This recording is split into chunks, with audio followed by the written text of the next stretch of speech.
وَلَقَدْ يَسَّرْنَا الْقُرْآنَ لِلذِّكْرِ فَهَلْ مِن مُّدَّكِرٍ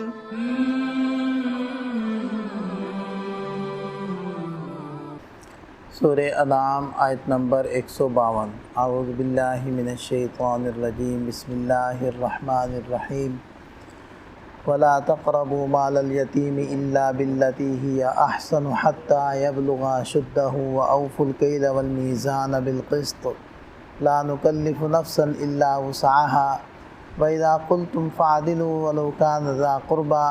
وَبِعَهْدِ اللَّهِ أَوْفُوا ذَلِكُمْ وَصَّاكُمْ بِهِ لَعَلَّكُمْ تَذَكَّرُونَ۔ ان 10 چیزوں کا بیان چل رہا تھا کہ جو نبی پاک صلی اللہ علیہ وسلم نے تاکید کے ساتھ بیان فرمائی، ان میں سے 5 چیزوں کا بیان سابقہ آیت مبارکہ میں ہو چکا ہے۔ آگے ارشاد فرمایا وَلَا تَقْرَبُوا مَالَ الْيَتِيمِ، یتیم کے مال کے قریب مت جاؤ، إِلَّا بِالَّتِي هِيَ أَحْسَنُ، مگر اس طریقے سے جو طریقہ بہت اچھا اور پاکیزہ ہے، حَتَّى يَبْلُغَ أَشُدَّهُ، یہاں تک کہ وہ اپنی بلوغت کی عمر کو پہنچ جائے، یعنی اس کے مال کو ناحق مت کھاؤ، جس کے بارے میں ایک اور جگہ اللہ تعالیٰ نے ارشاد فرمایا إِنَّ الَّذِينَ يَأْكُلُونَ أَمْوَالَ الْيَتَامَى ظُلْمًا إِنَّمَا يَأْكُلُونَ فِي بُطُونِهِمْ نَارًا، کہ جو لوگ یتیموں کا مال ظلماً کھاتے ہیں وہ اپنے پیٹ میں آگ بھر رہے ہیں، وَسَيَصْلَوْنَ سَعِيرًا، اور عن قریب وہ لوگ آگ کے اندر داخل ہوں گے۔ تو یہ اس کا مطلب ہے کہ اچھے طریقے سے یتیم کے مال کے قریب جاؤ، جو آپ کے ذمہ ہے کہ اس کی حفاظت کریں، تجارت اس کے مال سے کر کے اس کے مال کو بڑھانے کی غرض سے آپ اس کے قریب جا سکتے ہیں، حتیٰ یبلغ اشدہ، یہاں تک کہ وہ بلوغت کی عمر کو پہنچ جائے تو پھر اس کو اس کا مال دے دیا جائے، پھر وہ خود سے اپنے مال کو سنبھالے۔ لیکن قرآن کریم میں ہی ایک دوسری جگہ ارشاد فرمایا کہ فَإِنْ آنَسْتُم مِّنْهُمْ رُشْدًا فَادْفَعُوا إِلَيْهِمْ أَمْوَالَهُمْ، کہ اگر تم محسوس کرو کہ ان کے اندر ہوشیاری چالاکی اتنی آ چکی ہے کہ وہ اپنے مال کو سنبھال سکتے ہیں، ضائع نہیں کریں گے اور تجارت کے ذریعے سے بڑھا سکتے ہیں، تو پھر ان کے حوالے کر دو۔ تو اس وجہ سے مشائخ فرماتے ہیں کہ بلوغت کے بعد بھی اگر اس کے اندر ابھی اتنی ہوشیاری چالاکی نہیں آئی کہ وہ اپنا مال سنبھال سکے تو ابھی نہیں دیا جائے گا، جہاں تک کہ اس کے اندر اتنی سمجھ بوجھ پیدا ہو جائے، جس کا اندازہ 25 سال کی عمر سے کیا جاتا ہے۔ حضرت امام ابو حنیفہ رحمۃ اللہ علیہ فرماتے ہیں کہ جب 25 سال کی عمر ہو جائے گی تو اس وقت تک انتظار کریں گے۔ ہاں اگر 25 سال سے پہلے جب بھی اس کے اندر ہوشیاری چالاکی پیدا ہو گئی تو اس کو مال دے دیا جائے گا، لیکن اگر نہ ہوئی تو پھر 25 سال تک انتظار کیا جائے گا، اور جب 25 سال اس کی عمر ہو جائے گی تو پھر اس کو اس کا مال حوالے کیا جائے گا۔ اگلی بات ارشاد فرمائی 7ویں وَأَوْفُوا الْكَيْلَ وَالْمِيزَانَ بِالْقِسْطِ، کہ ناپ تول کو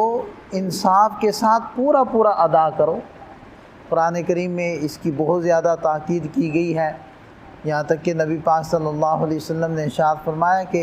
اے لوگوں ناپ تول میں پورا ادا کرو، اس لیے کہ پہلی بہت ساری قومیں ناپ تول میں کمی بیشی کی وجہ سے ہلاک کر دی گئی۔ کیل کہتے ہیں ناپ کو، یعنی کہ وہ چیزیں جو پیمائش کر کے دی جاتی ہیں، اور میزان کہتے ہیں ترازو کو، یعنی تول کر جو چیزیں دی جاتی ہیں۔ حضرات صحابہ کرام سے ہی یہ تفسیر منقول ہے کہ یہ جو تطفیف ہے، تطفیف جس نام سے سورہ مطففین ہے، سورہ تطفیف کہتے ہیں ناپ تول کے اندر کمی بیشی کرنا۔ تو فرمایا کہ جیسے تطفیف عام چیزوں کے اندر ہوتی ہے، اسی طرح تطفیف بقیہ اعمال کے اندر بھی ہوتی ہے۔ جیسے کہ ایک صاحب نے نماز کے اندر کمی بیشی کی، یعنی کہ اس کے رکوع سجدے پورے نہیں کیے، تو حضرت عمر فاروق رضی اللہ عنہ نے فرمایا کہ اس نے نماز میں تطفیف کی ہے۔ تو اس سے پتہ چلتا ہے کہ جو تطفیف یعنی ناپ تول میں کمی بیشی، اس کا تعلق صرف تولنے اور چیزوں سے نہیں ہے، اس کا تعلق اعمال سے بھی ہے۔ تو نماز کو پورا وہ ادا نہیں کرے گا اس کی شرائط آداب کے ساتھ، تو نماز میں بھی تطفیف ہو جائے گی۔ اسی سے مشائخ اگلا مسئلہ بھی ذکر کرتے ہیں کہ جو ذمہ داری کسی کے لگا دی گئی، اگر وہ ذمہ داری کو پوری طریقے سے ادا نہیں کرتا تو وہ بھی تطفیف کا مرتکب ہوتا ہے۔ تو جس کے ذمے جو کام لگ جائے تو وہ پورے طریقے سے اس کو ٹھیک ادا کرے۔ جیسے کہ ملازمین ہوتے ہیں، اداروں کے سربراہان ہوتے ہیں، تو اداروں کے ذمے کچھ کام ہیں، گورنمنٹ کے ہوں یا وہ پرائیویٹ ادارے ہوں، تو ان کے ذمے کچھ کام ہوتے ہیں، تو وہ کام اپنی ذمہ داری کو پورے طریقے سے ادا کریں اور اس کے اوپر ایکسٹرا چارجز نہ لیں رشوت کی شکل میں۔ اب ادارے رشوت کس بات پر لے رہے ہیں؟ انہی کاموں پر لے رہے ہیں جن کی ان کو تنخواہ ملتی، جس مقصد کے لیے ان کو رکھا گیا ہے، بٹھایا گیا سیٹوں پر، اسی کام کی وہ رشوت لے رہے ہیں لوگوں سے۔ کیوں؟ اگر نہ دیں تو وہ کرتے نہیں ہیں۔ اچھا، کچھ عوام کا بھی قصور ہے کہ انہوں نے آسانی سے جلدی سے رشوت دے دیتے ہیں، تو ان کو بھی عادت پڑ گئی۔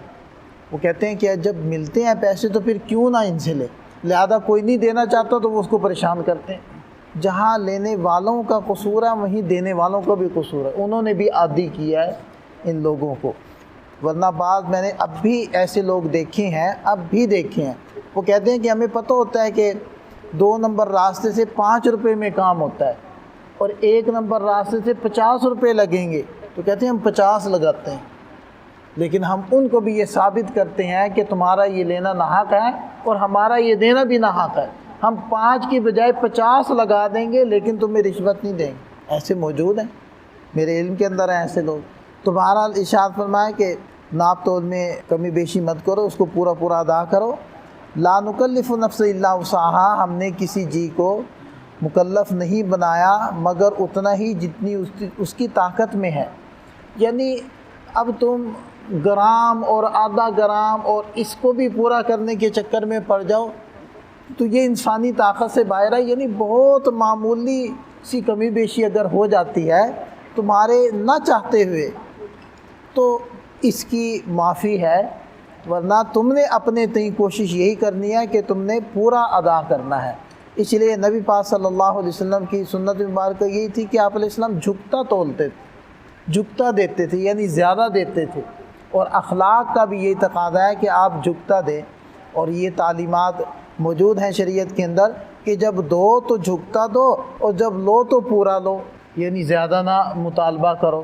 البتہ یہ حکم کہ جھکتا دو اور لو پورا لو یہ اخلاقاً ہے، ورنہ قانوناً یا فتوتاً آپ کے ذمہ نہیں ہے کہ آپ جھکتا دیں۔ ہاں اخلاق ہے، اگر آپ کرنا چاہیں تو کر دیں، نہ کرنا چاہیں تو آپ اس کے مکلف نہیں ہیں۔ اور آگے فرمائے کہ وَإِذَا قُلْتُمْ فَعْدِلُوا، جب تم بات کرو تو اس میں بھی عدل سے کام لو، یعنی کہیں گواہی دینی پڑ جائے تو بھلے تمہارا اس میں نقصان ہو رہا ہو، جیسے کہ آگے آ رہا ہے وَلَوْ كَانَ ذَا قُرْبَىٰ، اگرچہ وہ رشتہ دار ہوں، یعنی تمہاری گواہی کا نقصان رشتہ داروں کو ہو رہا ہو تو کوئی بات نہیں، تم نے اس کی پرواہ نہیں کرنی۔ اور ایک اور جگہ قرآن میں آیا کہ وَلَوْ عَلَىٰ أَنفُسِكُمْ، اگرچہ تمہارا ذاتی نقصان ہو، اَوِ الْوَالِدَيْنِ وَالْأَقْرَبِينَ، والدین کا نقصان ہو یا اور دیگر قریبی رشتہ داروں کا ہو، تم نے انصاف کی گواہی دینی۔ اور دوسری جگہ آیا وَلَا يَجْرِمَنَّكُمْ شَنَآنُ قَوْمٍ عَلَىٰ أَلَّا تَعْدِلُوا،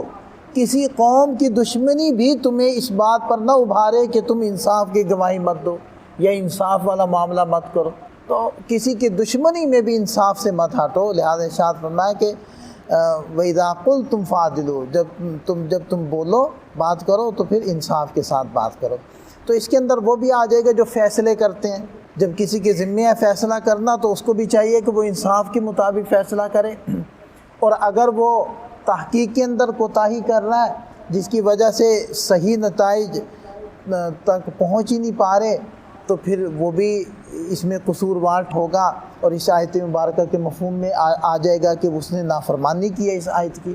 آگے فرمایا کہ وَبِعَہْدِ اللَّهِ أَوْفُوا، اللہ کے عہد کو پورا کرو۔ اللہ کا عہد ایک تو وہی ہے الست بربکم، تمام روحوں سے اللہ نے عہد لیا تھا کہ کیا میں تمہارا رب نہیں، تو سب نے کہا تھا بلا، کیوں نہیں ہے اللہ، آپ ہمارے رب ہیں۔ اب اس بات سے پھر جانا، ایک تو یہ بھی اللہ کے عہد کو پورا کرنا ہے، اور یہی بات دیکھ لیں نا آپ ان آیات کے اندر جو 10 چیزیں بیان ہو رہی ہیں تو ان کو پورا کرنا یعنی اپنے عمل میں ٹھیک طریقے سے لانا، یہ بھی تو اللہ کے عہد کو پورا کرنے کے مترادف ہے نا، تو یہ بھی اس سے مراد ہو سکتا ہے کہ اللہ کے عہد کو پورا کرو۔ ذالکم وصاکم بھی، اللہ تعالیٰ ان باتوں کی تمہیں تاکید فرماتے ہیں، لعلکم تذکرون، شاید تم لوگ نصیحت حاصل کرو۔ اللہ تعالیٰ ہمیں سمجھ عطا فرمائے، عمل کی توفیق عطا فرمائے۔ یہاں تک اس آیت مبارکہ یعنی یہ دوسری آیت ہے، تو اس میں 4 چیزیں مزید بیان ہو گئی، یعنی مال یتیم کے قریب نہ جاؤ، اور دوسری چیز ناپ تول کو پورا پورا ادا کرو، اور تیسری چیز جب تم بات کرو تو انصاف کے ساتھ بات کرو، اور چوتھی چیز اللہ کے عہد کو پورا کرو۔ تو یہ 4 چیزیں یہاں بیان ہو گئی، اور 5 چیزیں پچھلی آیت میں بیان ہوئی تھی، تو ابھی تک 9 چیزوں کا بیان ہو چکا ہے۔ اللہ تعالیٰ ہمیں سمجھ بھی عطا فرمائے، عمل کی توفیق بھی عطا